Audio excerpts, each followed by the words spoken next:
लगभग 10 साल पहले बरेठी चांदनी ग्राम में एनटीपीसी कंपनी द्वारा विद्युत प्लांट के लिए किसानों को भूमि अधिकृत की गई थी।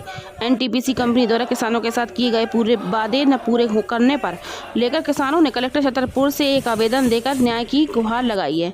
किसानों ने बताया, एनटीपीसी कंपनी ने किसानों के साथ बड़े बड़े वादे किए थे, उनकी भूमि अधिकृत करने वाले वादे भूल गई और किसानों को जीने मरने के लिए छोड़ दिया। किसानों ने चेतावनी देते हुए कहा, अगर हमारी मांगे पूरी नहीं हुई तो हम उग्र आंदोलन करने पर मजबूर हो जाएंगे। स्थापित हो रही थी 2012 में और हम किसान लोग सभी लोग परेशान हो रहे हैं। हम लोगों से जमीन छुड़ाई जा रही है, जबकि उनने जो कहा था अपनी शर्तों को पूर्ण नहीं किया। उसमें कई ऐसी चीजें हैं जो आज तक उस पर सुनवाई नहीं हुई।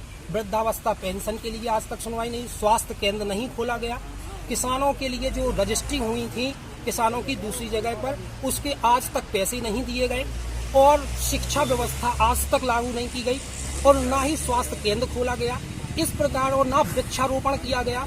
इस प्रकार उनकी अनेक हम लोगों से अनुबंध किया गया। एनटीपीसी से आपको विरोध है या गवर्नमेंट से विरोध है? हमें एनटीपीसी से विरोध है, और यदि एनटीपीसी हमारी मांगे नहीं पूरी करती तो हम गवर्नमेंट के विरोध में भी हैं, क्योंकि गवर्नमेंट के थ्रू एनटीपीसी आई हुई है। इसलिए गवर्नमेंट उस पर सक्रिय हो, उस पर हम लोगों की मांगों को पूरी करवाए, और जब हम लोगों की मांगे पूरी होंगी तभी हम लोग उस जमीन पर एनटीपीसी वालों को जाने देंगे। यदि आपकी मांगे पूरी नहीं करती तो क्या आपका ऑप्शन? हम लोग वहाँ पे अनशन करेंगे, उसी जमीन पर बैठेंगे, मरेंगे, जिएंगे, जो भी बनेगा वो करेंगे। वर्तमान समय की गाइडलाइन से हम लोगों को फिर से मुआवजा दिया जाए।